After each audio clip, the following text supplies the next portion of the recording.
Religion, it's everything for most of the people.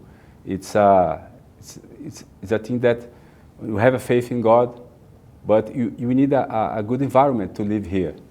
It's not associated. Environment and our religions are on the same table. We have to take care of the environment because God created the environment, create us and the environment, and establish a mandament to take care of the environment.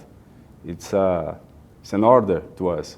And that reason that the religion communities can influence the society to influence the public authorities, to decide in favor of good decisions. The policymakers can take good decisions, knowing the truth about the climate change, the best practice that you need in my case, in the waste management sector. In my agenda, I represent the WtERT-Brasil Research and Technology Council. It's an academic institution established in New York City that makes research projects and feasibility projects to waste-to-energy facilities, biogas, biomethane, to reduce methane from waste. And waste is a situation that everyone produces waste. I produce waste, you produce waste every day, 1 to 2 kilos a day. And considering that, it's a local problem that everyone must be involved. And with the religion churches, you can influence them to recycle more, to make compost in their houses, in their churches. And what's non-recyclable, you can generate electricity in waste-to-energy facilities. And that's the reason that it's a local problem that you can face those problems, those issues, by have these discussions, these events, and some articles you can publish in the press. And when you have the churches involved in the Interfaith Forum, for example, that you are here in G20 meetings in Brazil, is together with EF20. And G20 are discussing about energy transition. And on Wednesday, in 2 days, I will be in São Paulo to talk about energy transition. I participate in another panel discussing about energy transition. That's we have now in Brazil and our very priority agenda. That's the climate change agenda, because in the south of Brazil, 1,000 people die there, and have a lot of problems because the flood. And what's the cause? The cause is the climate change, as you know. And you have a good scenario now to invest in technologies because you have a problem to face it. And having this approach with Interfaith Forum is very important to my organization, and for me is also because I'm a Christian. I believe in God. I believe that God created everything, and we have to take care of our house, our environment. I have a friend that's the secretary from environment and urban environment and quality of the environment that's work in Brasilia, and he participated with me in Manaus in the EF20 panel to discuss about environment, climate changing, poverty, and sanitation. And we can make relationship with those guys. And this secretary is my friend. And now he received me 2 weeks ago to discuss about our agenda. And one of the most important topics was to discuss about EF20.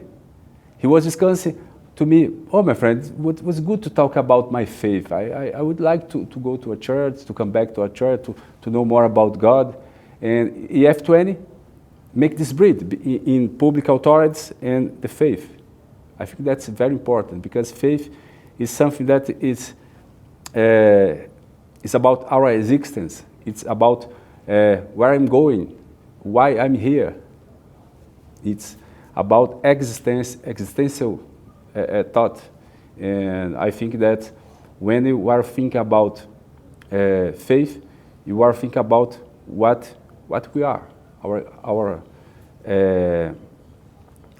what we believe and what we hope in the future. And environment, climate change, it's something that you have to face it. It's an urgent situation that you have now. If we didn't do what's important, you cannot exist anymore in 20, 30 years in advance. And considering that, I think that you are in the correct moment to discuss about this agenda, and I'm very glad to be here, my friend. As one of the situations that you have To protect forest, you need to regulate. We need rules to protect rainforests. You need funds. We need a political government structure efficient to do it. Rainforests are very big in Manaus. It's a huge space. You don't have a lot of people living there. That's the problem. I think that you can mobilize the industry and the society to grow the cities, to help to protect the environment, not to destruct, but to protect. And of course, in my agenda, we are producing waste in Manaus. We have a lot of problems. Each year, we are causing contamination in the water, and we can damage the rainforest with showroom and leachate, the contaminated liquids that we are producing in landfill sites and dump sites, of course. Have a lot of dump sites in the north of Brazil. Most of the dump sites are established there. And I think that the poverty, the sanitation, are together to protect the environment. If you give more conditions to the poor people, you can protect the environment. They can receive to protect the environment. They can give more value in the environment if they receive something to do it. An incentive like credit carbon market, for example. If you have a farm, if you have an environment protected area, you can receive credits just to protect the forest. I have a friend that's a senator. He have a farm in the north of Brazil, in the Amazon forest, rainforest. Most of the part of this farm is rainforest. He can cut the trees to produce more food and coals, but he decided to not do it because he sold credit carbons, and these credit carbons can remunerate him more than if they create coals or he can produce açaí. That's one of the, and castanhas. It's one of the products that in the north have a lot of value in the market. The role is religion, faith can come together, the authorities, the policymakers, to know more about the importance of the communities, because the communities are very close to the churches. And if you involve the church and the communities and the policymakers, they can know how to decide in favor of those communities.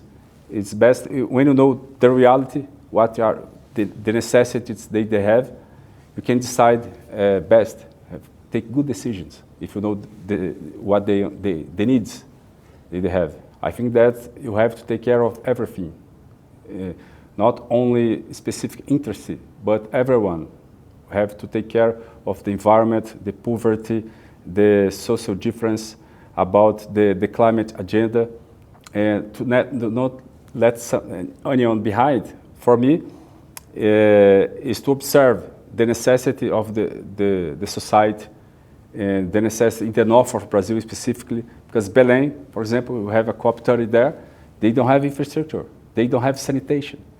For me, it's to not leave someone behind, is to take care of all the necessities that they have, not only specific interest, because sometimes this economic interest is not the interest of the communities that live there.